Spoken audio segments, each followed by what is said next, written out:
Okay, hello and welcome to today's class on the topic of humanizing the online learning environment.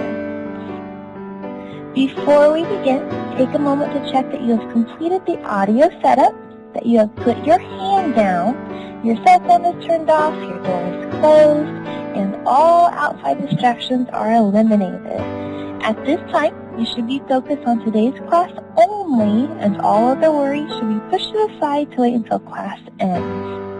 In addition to making sure that all of your environmental distractions are eliminated, please make sure the red record button on the top right screen is on. If you can see the red record button, please click on the green check mark. I will wait until everyone has a green check. Yes, Ted, you have a question. You cannot hear audio. Have you tried to run the audio setup? Let's see if Ted can hear us here in just a second. Evie, can you give me a green check if you can hear me? Evie, you put your hand up, sweetheart. You didn't give me the check mark. Oh, okay. Sorry. My bad. Choose A then if you can hear me. Good call, Evie. Good job. Ted, can you choose A if you can hear me? Awesome. Thank you. Give me just a second to clear those out. Okay. Also, if you can read the words quality check at the top right of your screen, please click on A again, and I will wait until everyone's clicked A. Evie, I see A. Ted, do you see the word quality control at the very top? I'm assuming if Evie can, we're all good. Let me clear that one out. And just because we've had issues, if you can see the red record button at the top right-hand screen, can you please push B or select B? B as in boy. Awesome. Thank you, guys. Okay, just a second, clear everything out. Okay, just to remind everyone, including our virtual listeners, if you have any questions about the projects you are working on, make sure you post the questions in the class discussion forum. Help each other out by answering the questions to the best of your ability. If there are still unresolved questions after some discussion about it, I will do my best to answer them as quickly as possible. Okay, our learning objectives for today are, by the end of this lesson, you will be able to recommend at least 3 ways educators can create community in an online class. You'll be able to compare how social presence and cognitive presence affect the learning environment. And you'll be able to formulate a plan to prevent cheating in an online class. Before we get started today, we do have an icebreaker activity. In just a minute, you guys are going to move yourselves to the group room. While there, you will answer the prompt that is provided. Make sure you use the text tools on the left side of your screen to record your answers. If you forget how to do that, I will help you. I'll walk you through it. The prompt is, you've been exiled to a deserted island for a year. In addition to the essentials, you may take 1 piece of music, 1 book, and 1 luxury item that you can carry with you. But it can't be something like a boat to leave the island. What would you take and why? While you guys are thinking about that, I will go first. The piece of music that I would take is the second movement of Pathetique by Beethoven. I like this piece of music because it is soothing and powerful. It calms me down, helps me relax, and think clearer. The book that I would take would be a huge compilation of all 7 of the Harry Potter books. I could read that many times before I would get sick of it. And the luxury item, though, is a little bit tougher. By essentials, I am taking it to mean that it would be like Gilligan's Island, so we already have food, fire, or at least flint for fire, shelter, basic clothing, etc. Deodorant, shampoo, all that good stuff. If you have no idea what I'm talking about, let me try to share the image with you. There we go. There's Gilligan's Island. If you've never seen it before, they magically had everything they could ever want on this island except for the one thing they needed, which was a boat to get off. Everything else but a boat. So all things said, I think I would want a satellite radio phone combination. That way I could talk to whoever I wanted, whenever, but it would never run out of batteries because it would be the hand crank kind. So anytime you want to use it, you just hand crank that little lever for a while, and it'll always be there. So, okay, your guys' turn. You're going to move to the main room to discuss the prompts. I'll give you a couple minutes, probably about 3 or 4. If you do get done beforehand, raise your hand, and if you have trouble moving to your room, raise your hand. Evie, I already know from our practice you will have trouble moving, so I'll go ahead and move you to the main room. Ted, if you want to try to move yourself to the main room, click on the main room button, and then click on room 1. It'll take you where I want you to go. Again, Ted, if you can click on main room, and click on room 1, it should take you to the breakout room where you and Evie can talk. All right, I'll go ahead and send you to the breakout room. Okay, to all my virtual listeners, you can do the same thing. You can answer the same prompts as my people who are here today. So, again, you've been exiled to a deserted island for a year. In addition to the essentials, you may take 1 piece of music, 1 book, and 1 luxury item that you can carry with you. Again, it cannot be a boat to leave the island. What would you take and why? Jot down your answers, and then we will compare your answers to everybody else's answers once you have posted them in the discussion board, and also include them in your write-up of basically this whole session that you have to turn in by Wednesday. So if you need to pause this, because we only have 2 minutes left, go ahead and pause it. But if not, quickly jot down your answers. Okay, we're all back. Evie, go ahead and quickly state what you would bring so that all our virtual listeners can hear. I would bring a huge soundtrack combining The Phantom of the Opera, Love Never Dies, Les Miserables, and Wicked. I'd bring a mashup of The Phantom of the Opera book and the Holy Bible. And then I would kidnap Ethan Dunn. It's happening. All right, thank you. And then Ted, I know you put that you'd bring the Black Sabbath Black Box set, and then I'm probably going to get this wrong, a Stephen King book, The Stand, I believe, and your luxury item is a coffee brewer. If I got all of that right, give me a smiley face in the chat box.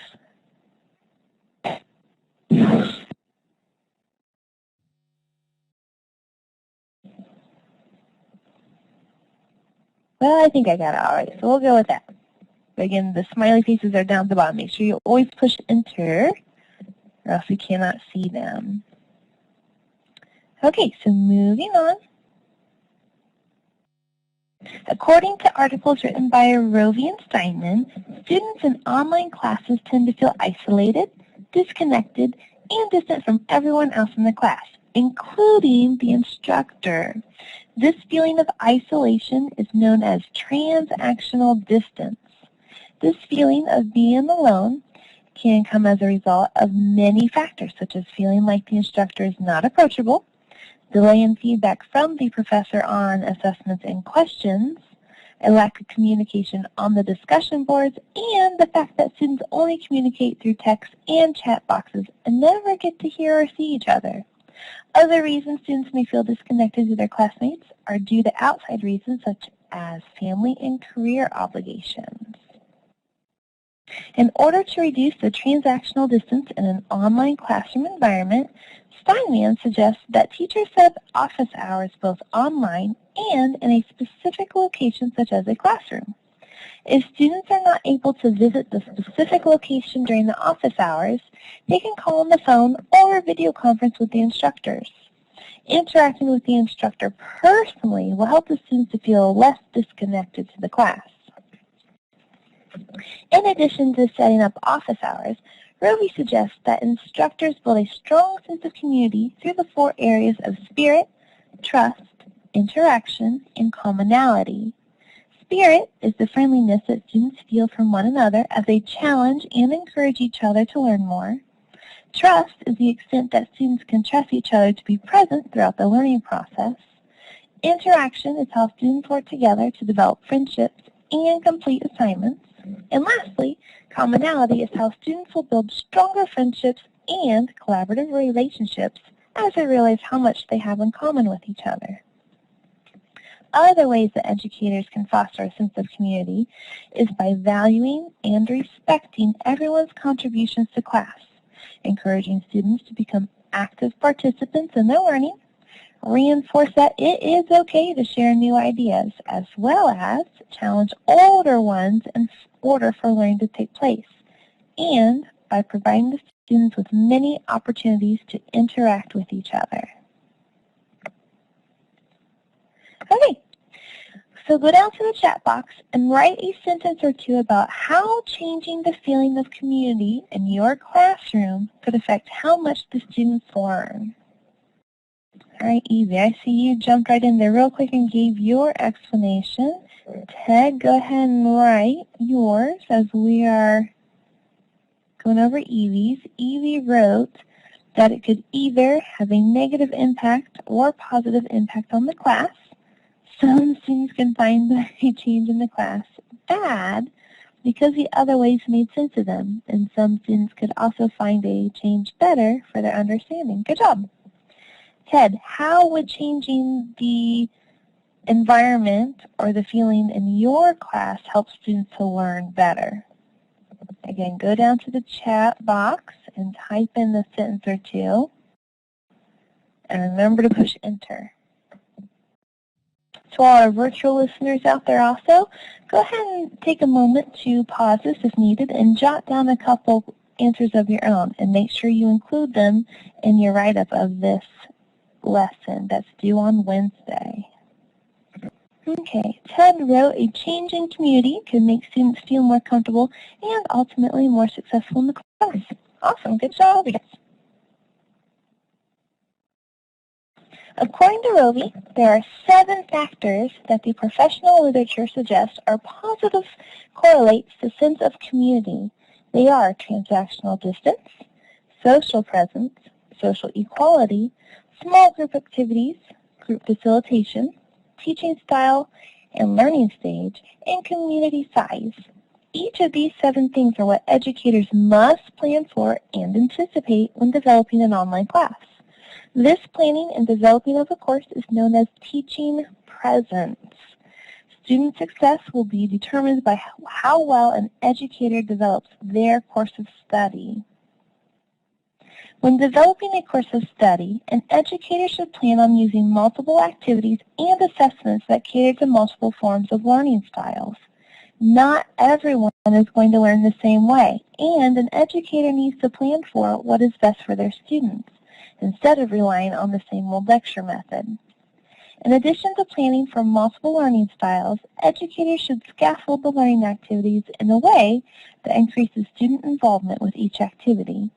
As the students become more and more invested in their learning, they will make deeper connections with the content, as well as rely less and less on the instructor for the answers. If it is possible, educators should try to keep the class sizes on the low end. If it is not possible to keep the class sizes low, educators should split the students into small groups. The students' groups should be large enough so that conversations do not stall out, but small enough so that they are not overwhelming. Using small groups will help to build social presence amongst the students, which, in turn, will help to build cognitive presence. There are many other ways that teachers can create social presence in their online class, besides using small groups. They can welcome students as they join the discussion. They can praise others for their thoughts and contributions.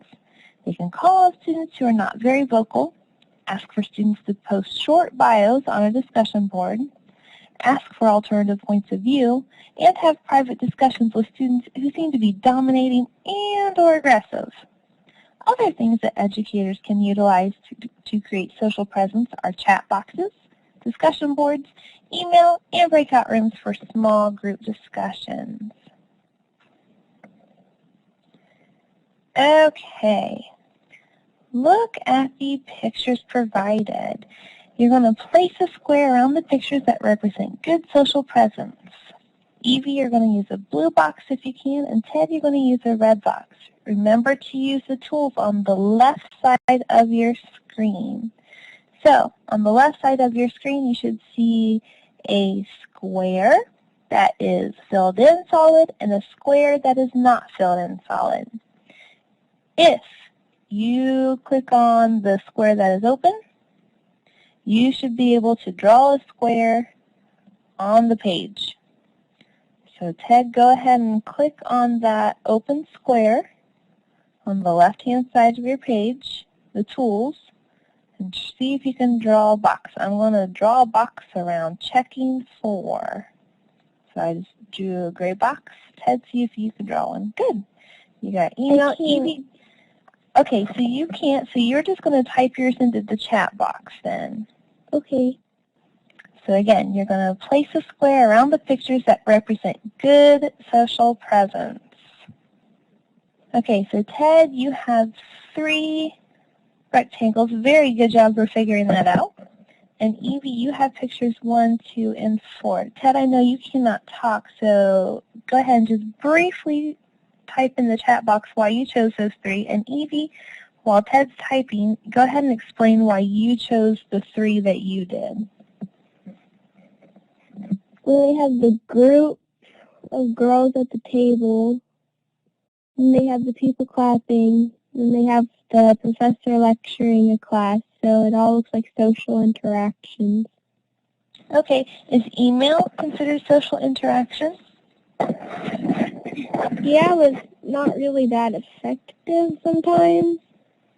Okay, but if you're in an online class, what would be more effective? A professor who has to try to talk to, it looks like maybe 200 students, or an email? Email. Okay, why? Well, the professor can't go to a bunch of people's houses.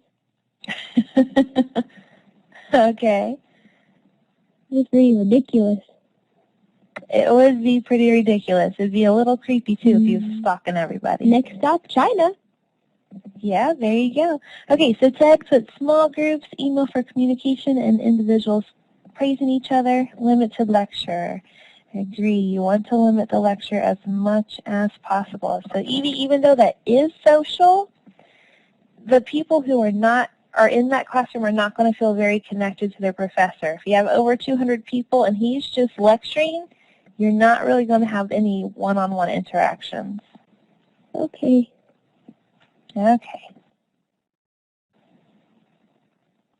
Okay, what is cognitive presence in the learning environment? Cognitive presence is how much a student learns. When developing cognitive presence, educators help the students to engage with the new information, reflect upon it, and integrate it into their content knowledge. Essentially, educators are helping the students to understand the new content learned on a much deeper level than they would have on their own. So they're learning it even more and making lasting connections with this new content. So how can educators create cognitive presence in an online classroom? To begin with, educators need to engage the students in meaningful discussions. To help pique the students' interest, educators should use a hook. A hook is something such as a question, case study, or quote, and it is used to get the student interested and invested in the learning. In addition to including hooks into their lesson plans, educators need to plan for and include many different learning tasks that have specific learning goals in mind. Educators want to use these learning activities to further develop the students' cognitive development of the content. Also, educators want to take the time to make the learning as close as possible to what is going on in the real world. When students are solving problems or case studies that have real meaning to them, they are more willing to work harder to solve the problem. This allows the student to think about the problem in ways that they might not have done before. This deeper thinking leads to a deeper form of learning for the student. To further develop cognitive presence in an online class, Garrison recommends that educators challenge ideas, step back and let students take some control over their learning, ask students to provide opposing viewpoints, and have students label their contributions to the class in terms of the practical inquiry phases of trigger, exploration, integration, and resolution. Okay, let's review what you have learned about cognitive presence so far. Using the A, B, or C polling choices, choose the most correct answer to the following question. Again, we still have A, B, C as your answer choices. So, the question is, which of the following are ways that educators can develop cognitive presence? A, lecture during every class. B, ask the students to relate the content to their own personal lives. Or C, only allow students to comment if they agree with the person who is speaking. Again, choose A, B, or C. Good, excellent. You both chose B. Good job. Give me just a second to clear that out. Not surprisingly, higher education institutions are finding that students who take online classes are cheating. According to James Moten Jr. et al., students define cheating in an online class as going against university policy, benefiting from someone else's work, and not using your own brain to get an unearned grade. Students are aware that cheating is wrong and realize that they will get into trouble if they do it.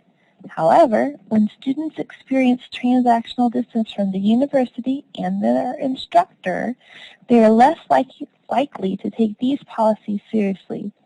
What are some reasons for why a student would cheat in an online class? Evie, since you can talk, go ahead and push the talk button to share your answer. And Ted, go ahead and type yours into the chat box.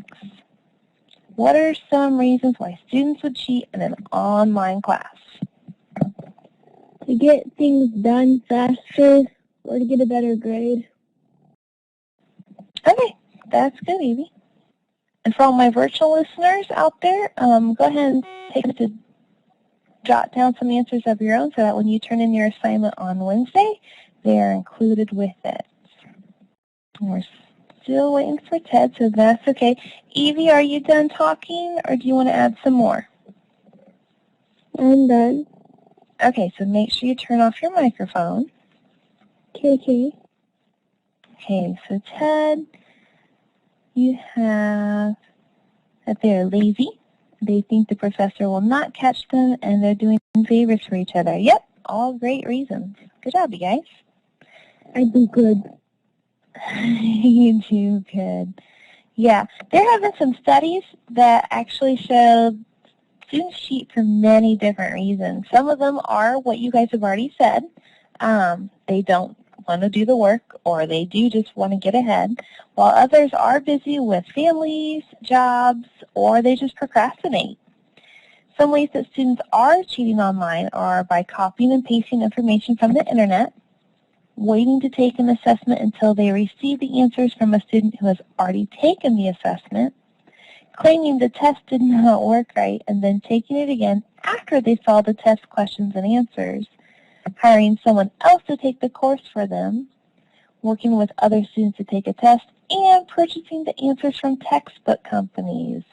Yeah, you heard me right on that. Textbook companies, they require you to pay a lot of money for the textbook, but then they'll go ahead and sell you the answers to the assessments. So if a university buys the rights to assessments that came with their textbook and choose to use them, that same company could be selling students the answers. Sounds crazy. One method of preventing cheating is to make the classroom more real to the students. In order to do this, instructors can personally contact each student over the phone, post a short bio about themselves, have all of the students post bios about themselves, use getting to know me icebreakers at the beginning of each online class, like we did today, and comment on as many discussion posts as possible. Essentially, the instructor needs to help the students feel like they are a small community of learners. Other ways educators can help eliminate cheating in an online class is by having the students read the school's academic dishonesty privacy policy and agree to follow those procedures at the beginning of each online class. They could also design their class activities and assessments in a manner that makes it practically impossible to cheat. And they can require the students to use web conferencing to show work completed by them personally. When creating assessments, educators need to make sure that the assessments are aligned with the learning standards and goals. Basically, educators need to make sure that the assessment assesses precisely what the student is supposed to be learning. Also, the assessment needs to assess students' mastery of the content and not just their ability to recite memorized facts and/or content. If an educator thinks that students may still be tempted to cheat despite building social presence and using video cams, they could always create an enormous test bank so that each student gets a random sample of questions and no two students take the exact same test. Once students realize that they would not have access to the test questions, they would be less willing to use others to help them cheat. If the educator does everything in their power to eliminate cheating in their classroom, but they still want to make sure it does not happen, they could always use plagiarism software, websites, and apps to determine if students are using work copied off of another source. Okay, when I say go, you guys are going to go back to the breakout room and answer the prompts given. Make sure that you use the writing tools to record all of your answers. Evie, since you're on the iPad, you're just going to talk. Ted, if you can get the writing tool to work, go for it. Remember, you push the A and then the big A. If you can't, just go ahead and type in the chat box. I'll give you guys about 5 minutes to record your answers. If you do get done before the 5 minutes is up, put your hand up. The prompt is, at the end of a faculty meeting, you will overhear one of your colleagues complaining about students in their online class. They say that they think that the majority of the students are cheating and that they are definitely not putting forth much effort into their work. This educator states that they just don't understand why the students are like this. This is the worst class they have ever taught, and they will never teach another online class again. Given what you already know about social presence and cognitive presence in the classroom, what advice would you give your colleague in order to help this online class experience become more positive for both the educator and their students? Okay, go ahead and move yourself to your breakout room. If anyone has problems moving themselves, let me know and I will move you. Evie, I'm going to go ahead and move you. And Ted, I'll go ahead and move you also. Okay, virtual listeners, go ahead and pause the recording and spend a couple of minutes jotting down your own answers. When you are done, play the recording again, and we will see how similar your answers are to the group's answers. And make sure you include these answers on the discussion boards, and also include them with your write-up of this session due by Wednesday. Okay, back in the main room, we had some difficulties getting the typing to work, so we didn't actually get anything typed on the pages, but that's okay. Evie, go ahead and restate what you said before when we were in the breakout room. What was your answer again? Go ahead and push talk.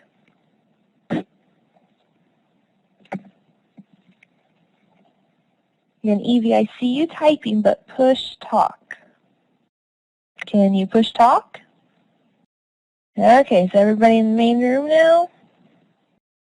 Okay, yes from a Ted. Evie, you can talk, so just push talk. You there? Yeah. Awesome. Okay, go ahead and explain your answer real quick. Must I read it? Yes, thou must. Wait. All right. I would advise them to make all the tests different and to use the plagiarism checker website. I would also tell them that people are just messed up in the head sometimes, and just because they've had one horrible class doesn't mean that all are going to be that way.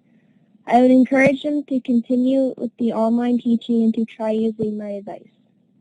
Okay, good. Ted, I know you had some awful trouble trying to learn how to type in the chat room. We've all been there, so it's okay. Again, I'm sorry for your frustration, but it's okay. Let it go, as the song says. Let it go.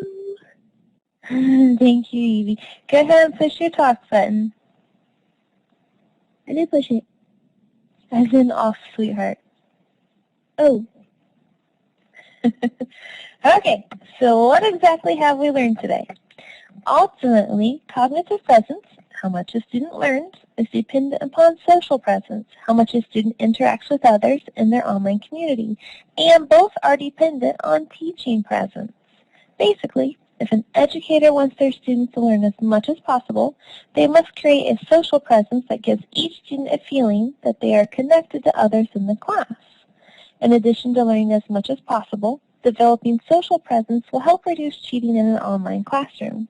When students are in constant communication with each other and their instructor, they will feel like they belong to a real class and will not be as tempted to cheat. Okay, well, that's pretty much it for today. Thank you for attending today's class. Please remember to post your weekly feedback by tomorrow night at midnight. And for all my virtual listeners, remember to post your summary of today's class in our class discussion page by Wednesday. For anyone who would like to stick around to ask questions, I will be here for a couple of minutes. Otherwise, have a great evening, and I will talk to you all next time. So yes, yay, all done. You guys did very good. Thank you for your help. Go ahead and either hit File and log out, or you can just press the